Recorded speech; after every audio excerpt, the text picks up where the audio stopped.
मंथनपुर गांव में एक बहुत ही कलाकार कुम्हार रहता था। उसकी मटके की दुकान को अभी बस 1 महीना ही बीता था और व्यापार अच्छा चलने लगा था। आज कुम्हार अपनी दुकान में था, तभी वहाँ भोलू नाम का एक किसान आता है। आओ भैया भोलू, क्या हाल चाल है? सब बढ़िया है भैया। आज मेरी पत्नी कुएं से पानी भर के आ रही थी कि तभी एक बच्चे ने पत्थर मारकर मटकी फोड़ दी। ओह अच्छा, ये आजकल के बच्चे भी ना। तो नया मटका दिखाऊं? हाँ भाई, मटका ही लेने आया हूँ। कोई भी एक मजबूत देखकर दे दो। राहुल एक मटका निकालकर भोलू को दे देता है। भोलू पैसे देकर निकल ही रहा था कि तभी अरे भैया भोलू, जरा रुकना। कहो क्या बात है? दरअसल मैंने सुना है कि तुम्हारे अंगूर के बागान कुछ खास उपज नहीं दे रहे। हाँ कुम्हार भैया, बड़ी दिक्कत है, लेकिन क्या कर सकते हैं। और कोई दूसरी जमीन भी तो नहीं है। मेरी जमीन है ना, आप उसमें अंगूर लगा लेना। मेरा मटके का व्यापार बहुत बढ़िया चल रहा है और इससे छुटकारा ही नहीं मिलता, तो मेरी एक जमीन अब तक खाली ही पड़ी है। जैसा आप कहें भैया, मैं अंगूर के कुछ बेल वहां भी लगा दूंगा और पूरी देखरेख करूंगा। ठीक है भाई, इसी बहाने मेरे खेत की मिट्टी भी इस्तेमाल होती रहेगी। ठीक है भैया, मैं कल ही काम चालू कर दूंगा। ये कहकर भोलू वहाँ से चला गया। अगला दिन आया। भोलू ने खेत में कुछ अंगूर के पेड़ लगा दिए थे अपने बागान से निकालकर। ये पेड़ 1 महीने में अंगूर देने वाले थे। अब सिर्फ पानी देना है तुम सब पेड़ों को, खूब सारे अंगूर देना। तभी वहाँ राहुल आता है। बस महीने भर में फल लग जाएंगे। आओ भैया आओ, बस 1 महीना रुकिए और फल आने शुरू हो जाएंगे। मैंने जड़ सहित कुछ पेड़ यहाँ लगा दिए क्योंकि मिट्टी बहुत अच्छी थी। ठीक है भैया, कुछ अंगूर मुझे भी दे दीजिएगा चखने के लिए। बिल्कुल भैया बिल्कुल। 1 महीना बीत गया था और राहुल के मटके की दुकान जोरों से चल रही थी। तभी वहाँ भोलू टोकरी भरकर अंगूर ले आया। लो मालिक, अंगूर आ गए हैं। वाह भाई, दिखने में तो बड़े ही स्वादिष्ट हैं। लगता है पैदावार बहुत अच्छी हुई है। जी, बहुत अच्छी हुई है। इतने अंगूर तो मैं खा नहीं पाऊंगा। ऐसा करता हूँ कि कुछ बेच देता हूँ। जैसी आपकी इच्छा। ये फल आपके भी हैं, तो आप इनका जो चाहे वो कर सकते हैं। ये कहकर भोलू वहाँ से चल पड़ा। चलो देखते हैं कि कितने अंगूर बिकते हैं, और ना भी बिकी तो बांट दूंगा पड़ोसियों में। आखिर मटके का व्यापार तो बहुत बढ़िया चल रहा है। देखते ही देखते ग्राहक आने लगे। कुछ मटके लेते तो कुछ अंगूर। शाम तक सारे अंगूर बिक गए। अरे वाह, आज तो बहुत बढ़िया आमदनी हुई। ये अंगूर का भी एक व्यापार खोलने जैसा लगता है। राहुल कई दिनों तक ऐसे ही भोलू से फल मंगवाता और फिर उन्हें बेच देता। अब इस बात को महीने हो चुके थे। अब तक राहुल का मन बस उतने अंगूरों में और अपने मटके की दुकान की आमदनी से भर जाता था।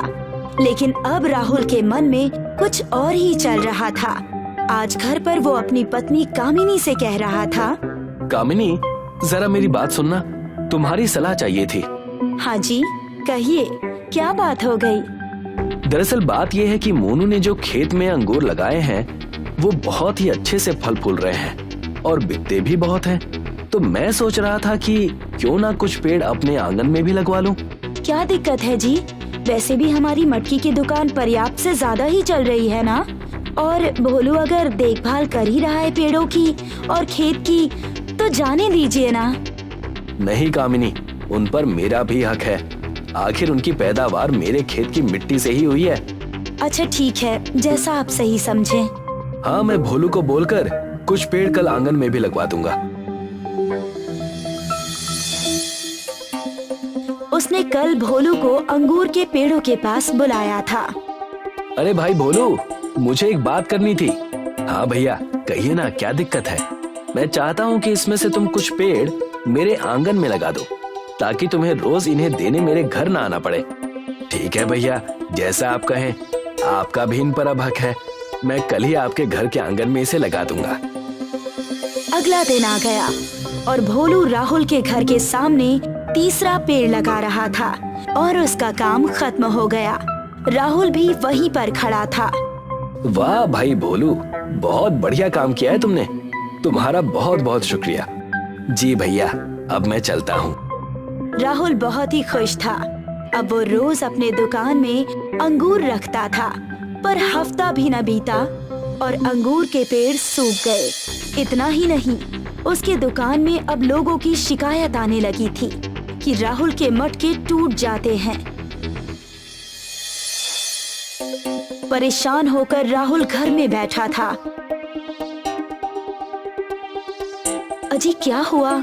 ऐसे क्यों परेशान बैठे हैं? क्या बताऊं कामिनी, मिट्टी बदलने के कारण सारे पेड़ सूख गए। जो जैसा था उसे वैसा ही रहने देता तो ठीक था। अब तो मैं भोलू से अंगूर भी नहीं मांग सकता। अरे हमारी मटके की दुकान तो है ना। हाँ, अपनी दुकान तो बढ़िया चल रही है, पर मिट्टी के मटके टूट जाते हैं तो लोगों की शिकायतें आती हैं। आखिर मिट्टी के बर्तन टूटेंगे ही ना जी। नहीं, काश मेरे मटके टूटते ही ना। आप बहुत परेशान हैं। ऐसा करिए कि अभी सो जाइए, इस चीज पर कल सोचते हैं। ठीक है कामिनी। राहुल कामिनी की बात सुनकर सो जाता है। सोते समय उसे एक सपना आता है। राहुल देखता है कि एक देवी उससे बात कर रही है। राहुल, क्या बात है? इतने परेशान क्यों हो? देवी माँ, मेरी मदद करो माँ। पर तुम्हारी परेशानी क्या है वत्स? मेरे मटके टूट जाते हैं और लोग मेरे पास शिकायतें लेकर आते हैं। अच्छा, पर मटके तो टूटते ही हैं। नहीं माँ, मुझे ऐसे मटके चाहिए जो ना टूटे और ना ही मुझ तक कोई शिकायत आए। ठीक है वत्स, तथास्तु। तुम्हारे सारे मटके अब वज्र की भांति मजबूत हो जाएंगे। धन्यवाद देवी माँ, आपका आभार रहेगा। आशीर्वाद दे माँ। कल्याण हो वत्स। तभी राहुल की नींद खुल जाती है और वो देखता है कि सुबह हो गई है। कामिनी आती है और राहुल उसे बड़ी ही खुशी से बताता है। कामिनी, कल मेरे सपने में देवी माँ आई थी। उन्होंने मुझसे कहा कि मेरे मटके वज्र की तरह मजबूत हो जाएंगे और मुझे मटके टूटने को लेकर शिकायतें नहीं आएंगी। अच्छा, मैं चला दुकान। अरे सुनिए तो। कामिनी की पुकार अनसुनी करके राहुल वहाँ से चल पड़ा और अपने दुकान पर पहुँच गया। अरे वाह, ये मटके तो सही में वज्र जैसे हो गए हैं। राहुल अपनी दुकान के बाहर बैठकर अपने मटकों को बेचने लगा। आओ आओ, मटके ले जाओ। अब ये मटके टूटेंगे नहीं, वज्र के मटके हैं। ले जाओ ले जाओ, सालों साल टिकेंगे। अच्छा, अब नहीं टूटेंगे? बिल्कुल नहीं टूटेंगे, सालों साल चलेंगे। हाँ भाई, सालों साल चलेंगे। देखते ही देखते राहुल की दुकान के सारे मटके एक ही दिन में बिक गए और राहुल बहुत ही खुश हुआ। वो खुशी से घर गया। अरे ओ कामिनी, आज सारे मटके बिक गए। कम से कम गांव के आधे लोगों ने मटके खरीद लिए मुझसे। अजी खरीदेंगे ही, वज्र के जो हैं। हाँ, कल फिर से कई सारे मटके बेचूंगा ताकि पूरे गांव को ये मटके मिले और वो और खरीदे। लेकिन ठीक है, अब मैं सोता हूँ। राहुल ने फिर कामिनी की बात अनसुनी कर दी और खुशी से सो गया। देखते ही देखते अगला दिन आया और राहुल अपनी दुकान पर फिर से लग गया। कई लोग आते उससे मटके लेकर जाते और आज भी उसके सारे मटके बिक गए। वाह भाई, ऐसा तो धंधा कभी नहीं चला। महीनों की कमाई 2 दिन में हो गई। ऐसे ही कुछ दिन तक राहुल की दुकान बहुत चली। अब एक हफ्ता हो गया, पर राहुल की दुकान पर कोई आ ही नहीं रहा था। राहुल को अचानक एक बात का एहसास हुआ। अरे, ये 2 दिन से कोई ये मटके खरीदने क्यों नहीं आ रहा? ये तो बड़ी दिक्कत की बात है। लेकिन शिकायतें भी नहीं आ रही, तो सब ये मटके खरीदने क्यों नहीं आ रहे? तभी वहाँ भोलू अंगूर लेकर आता है। अरे भाई राहुल, ये लो, कुछ अंगूर लाया था, सोचा तुम्हें दे जाऊं। हाँ भैया, धन्यवाद। वैसे भैया भोलू, ये गांव के सभी लोग कहीं चले गए हैं क्या? नहीं तो, पर तुम ऐसा क्यों पूछ रहे हो भाई? अरे कोई दुकान में आया ही नहीं। 1 हफ्ते तक बहुत बिके और कोई शिकायत भी नहीं आई। वज्र की तरह मजबूत मटके मिल रहे थे तो सब बहुत खुश थे। तो अब कोई यहाँ आ क्यों नहीं रहा? भैया राहुल, एक बात कहता हूँ, लेकिन मुझे ये बताओ कि अगर मटके टूटेंगे नहीं तो नए कैसे बिकेंगे? लोगों को नए मटकों की अब जरूरत ही नहीं पड़ेगी। क्या अब मेरे मटके नहीं बिकेंगे? जी नहीं बिकेंगे। ए माँ, आप सही कह रही थी। मैं ही नीरा मूर्ख था। जो जैसा है उसे वैसा ही स्वीकार कर लेता तो आज ये दिन नहीं देखना पड़ता। तभी वहाँ देवी माँ प्रकट होती हैं। वत्स राहुल, तुम प्रकृति के खिलाफ जाकर अपने मटकों को वज्र का कर रहे थे। जो चीज जैसी है उसे उसी रूप में स्वीकार करो। माँ, मुझसे गलती हो गई। इतना ही नहीं, जब अंगूर के पेड़ मैंने अपने आंगन में लगाए पर मैं ही नहीं समझ पाया। माँ, मेरे मटके फिर से वैसे ही कर दीजिए। लेकिन जो मटके के पैसे तुमने लिए हैं वो तुम्हें वापस करने होंगे। ये तुम्हारी सजा है और ये सही भी है, क्योंकि लोगों ने उसे वज्र का समझकर खरीदा है। जैसा आप कहें माँ। राहुल को अपनी भूल का एहसास हुआ और ये सीख मिली कि जो प्राकृतिक चीजें हैं उन्हें उसी रूप में स्वीकार करना चाहिए। जब लालच बढ़ जाती है तो संतोष और बुद्धि का नाश हो जाता है। ये कहानी है एक घने जंगल की। इस जंगल में कई किस्म के पेड़ और जंगली जानवर रहा करते थे। जंगल के बीच में एक तालाब था और इस भाग में अक्सर जंगली जानवर दिखाई देते थे। फुर्तीले हिरन, तेंदुए, शेर, हाथी। जंगल एकदम खुशहाल था। ये देखिए कैसे नन्हा हिरन पेड़ की जड़ों के साथ खेल रहा है। भले ही उसके लिए ये बस एक खेल है, पर उस पेड़ के लिए ये दर्दनाक है। हिरन के जाते ही वो पेड़ जोर जोर से रोने लगी।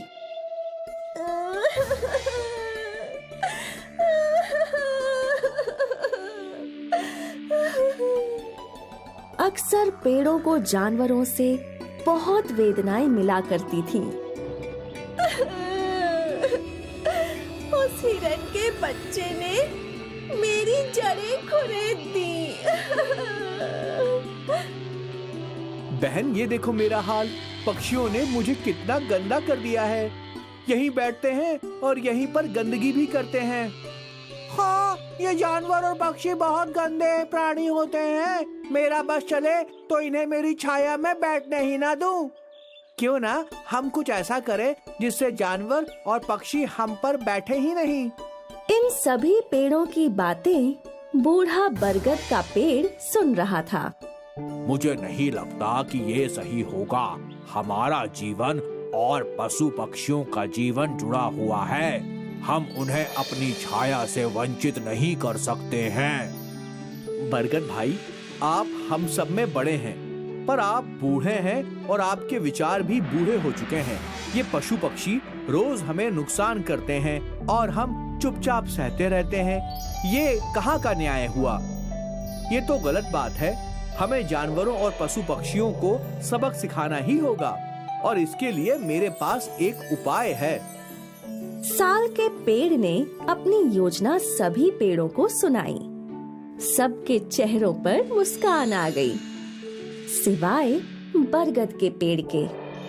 बरगद का पेड़ सहमत नहीं था। मुझे ये सब सही नहीं लग रहा। हमें ये नहीं करना चाहिए। भैया, आप तो रहने ही दीजिए। आपको तो हर चीज में बुराई दिखती है। पर इससे सब कुछ उथल पुथल हो जाएगा। ये गलत है। हम ये करके ही रहेंगे। आपको ये नहीं करना है तो आप ना कीजिए, पर हमारे रास्ते में रोड़ा भी मत बनिए। समझ गए आप? सारे पेड़ों ने बरगद के पेड़ की बात नहीं सुनी और वो अपने फैसले पर डटे रहे। कुछ देर बाद एक तेंदुआ साल के पेड़ के साए में बैठ गया। साल का पेड़ इस ताक में था और फिर अचानक साल का पेड़ जोर जोर से हिलने लगा। उसके पत्ते गिरने लगे और एक टहनी टूटकर तेंदुए के सिर पर गिरी और वो डर के मारे भाग गया। देखा मेरा कमाल? मजा आ गया। ये तो बहुत बढ़िया था। अब से हम ऐसा ही करेंगे। क्या इससे पक्षी भी भागेंगे? जब इतना बड़ा तेंदुआ डर से कांप सकता है, तो पक्षी तो बहुत छोटी चीज है मेरे भाई। हाँ, बिल्कुल सही। कुछ देर बाद संतरे के पेड़ पर कुछ पक्षी आकर बैठे। साल भैया, मुझे देखो। संतरे के पेड़ ने भी वही किया। वो जोर जोर से हिलने लगी। उसने अपनी टहनियां हिलाई और सारे पक्षी फुर से उड़ गए। वाह वाह, ये तो बहुत बढ़िया है। देखो सब कैसे भाग गए। बहुत अच्छे। ये सब गलत है, ऐसा मत करो। हम तो ऐसा ही करेंगे। आपको पशु पक्षियों को सहारा देना है तो आप दीजिए। एक बार फिर पेड़ों ने बरगद के पेड़ की बात नहीं सुनी। अगली बारी आम के पेड़ की थी। आम के पेड़ पर बंदर आया। आम ने अपनी टहनी से बंदर की पिटाई की। बेचारा बंदर डर के मारे भाग गया। आज पहली बार मुझे खुशी मिल रही है। ये बंदर मेरे आम पकने से पहले ही तोड़कर खाने लगते थे। आज इसे सबक सिखाकर मजा आ गया। तो तय रहा, आज से हम किसी भी पशु पक्षी को हमारी छाया में बैठने नहीं देंगे और ना ही उन्हें हमें नुकसान पहुंचाने देंगे। बिल्कुल सही। लेकिन अगर तुम लोग पशु पक्षियों को सहारा नहीं दोगे तो वो कहाँ जाएंगे? वो कहीं भी जाएं, उससे हमें क्या? हमें बस इतना पता है कि पशु पक्षी हमें नुकसान पहुंचाते हैं, बस। बरगद के पेड़ ने एक और कोशिश की। इस बार भी उसकी बात किसी ने नहीं सुनी। उस दिन से वो तीनों पेड़ पशु और पक्षियों को डराकर भगाने लगे। धीरे धीरे पशु पक्षी वहाँ कम आने लगे। अब वहाँ बिल्कुल शांति थी। कितना अच्छा लगता है ना? यहाँ बस हम हैं और कोई नहीं। कोई भी हमें परेशान नहीं कर सकता। इसी को तो खुशहाल जीवन कहते हैं। नहीं, ये खुशहाल नहीं है, ये वीराना है। पशु पक्षी और हमें सृष्टि ने एक साथ जोड़ा है, क्योंकि हमारा जीवन जुड़ा हुआ है। तुमने ये सब करके बड़ी परेशानी को न्योता दिया है। कौन सी परेशानी बड़े भाई साहब? हमें तो कोई परेशानी नहीं दिखाई दे रही। लगता है परेशानी बड़े भैया के दिमाग में है। बरगद का पेड़ बहुत चिंतित था। वो जानता था कि ये सब गलत है और कुछ बहुत बुरा जरूर होगा। खैर, कुछ दिन बीत गए और एक दिन यहाँ 2 लकड़हारे आए। लकड़हारे को देखकर सभी पेड़ चिंतित हो गए। ये यहाँ क्यों आए हैं? अब तक तो ये लोग कभी नहीं आए। ये सब तुम्हारी गलती है। तभी लकड़हारे आपस में बात करने लगे। मैं कब से जंगल के इस भाग में आना चाहता था, तो आए क्यों नहीं?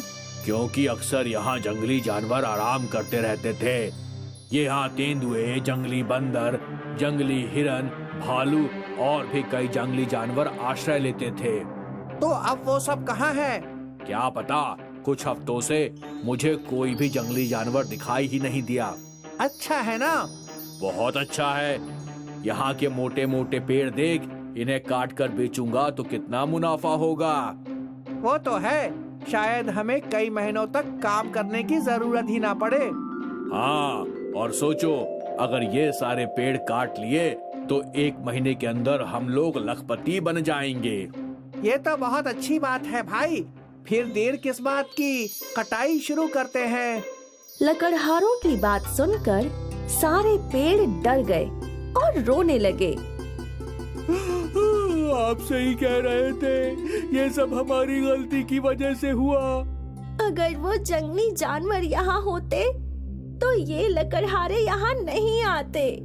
हमसे बहुत बड़ी गलती हो गई और इसकी सजा हमें जरूर मिलेगी।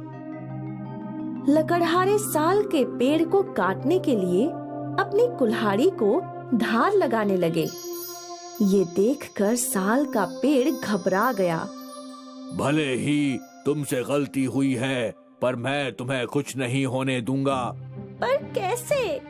जो करिश्मा तुमने दिखाया वही मैं दिखाऊंगा।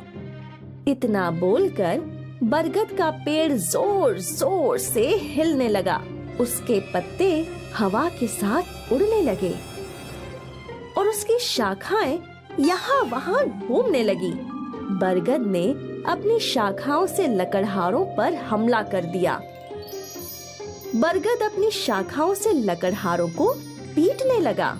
ये सब क्या हो रहा है? हे भगवान, लगता है इस पेड़ में कोई भूत है। बचाओ, अपनी जान बचाओ। भूत भूत भूत, अरे भूत भूत भूत। लकड़हारे भूत भूत चिल्लाते हुए गांव की ओर भाग गए। यहाँ साल का पेड़ बहुत शर्मिंदा था। हमने आपको इतना बुरा भला बोला, फिर भी आपने हमारी जान बचाई। हमें माफ कर दीजिए। हम अपनी गलतियों के लिए शर्मिंदा हैं भाई साहब। कोई बात नहीं, तुम सबको अपनी गलतियां समझ आ गईं, यही बहुत बड़ी बात है। अब किसी जानवर या पशु पक्षी को भगाना मत। बिल्कुल नहीं। लकड़हारों ने इंसानों में ये बात फैला दी कि बरगद के पेड़ में भूत रहते हैं। पर यहाँ जंगल में बरगद का पेड़ खुश था कि उसने अपने साथियों की रक्षा की। एक बार फिर पशु पक्षी उन पेड़ों पर लौट आए। फिर कभी किसी लकड़हारे ने जंगल के इस भाग में जाने की हिम्मत नहीं की। आखिर अंत भला तो सब भला।